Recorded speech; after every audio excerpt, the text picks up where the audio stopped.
સતજી પોપટભા, પ્રદેશ પ્રમુખ ખેડૂત કલ્યાણ સંગઠન. આજે અમે ઘણા બધા જિલ્લાના અમરેલી, ભાવનગર, ગીર સોમનાથ વગેરે જિલ્લાના ખેડૂતો અને આગેવાનોએ આવી અને સિંહ દીપડાનો જે અસહ્ય ત્રાસ છે અને અમારા નાના નાના બાળકોને ખેંચીને ફાડી ખાય એટલે આજે અમે સરકાર અને જંગલ વિભાગ અને મહુવા ડેપ્યુટી કલેક્ટર સાહેબ અને મામલતદાર સાહેબને રૂબરૂમાં આવેદન પાઠવ્યું છે અને આજે જંગલ વિભાગના અધિકારી સાથે પણ અમે હવે અમારે એને જે કરવું એ કરે.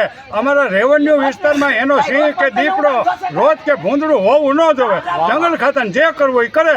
એને ઘેરા ઉતારીને ભલે આરતી ઉતારે, એને મંદિરમાં બનાવીને ભલે એની પૂજા કરે, અમને કોઈ જાતનો વાંધો નથી. પણ મારી વાડીમાં, અમારા ખેતરમાં, અમારા ગામડાની અંદર સિંહ દીપડા આવશે, રોજ ભૂંદડા આવશે તો 15 દિવસ પછી જોયા જ કા પ્રોગ્રામો કરજો અને અહીંયા અમે મહામારીનો ઉપવાસ ઉપર પણ ઉતરી જાવ અને તેમ છતાં ન્યાય નહીં મળે તો પછી બંધારણની કલમ 19C મુજબ માણસોને પણ સવિનય કાયદાનો ભંગ કરી અને ગમે એને ભડાકી દેવાની છૂટ છે.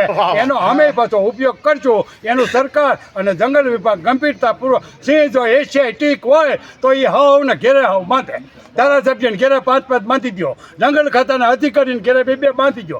અમારે સિંહ દીપડા અમારા ભાઈ દીકરાને મજૂરને ખેંચી જાય, અમારા ખેતીવાડીમાં નુકસાન કરે એટલે અમારે જોતા નથી, અમારે જોતા નથી, અમારે જોતા નથી. એ વાત ઉપર હું કાયમી મક્કમ રહેવાનો છું, રહ્યો છું અને ખેડૂતો મારી હારે રહેવાના છે. જય હિન્દ, જય ભારત, જય કિસાન. હા.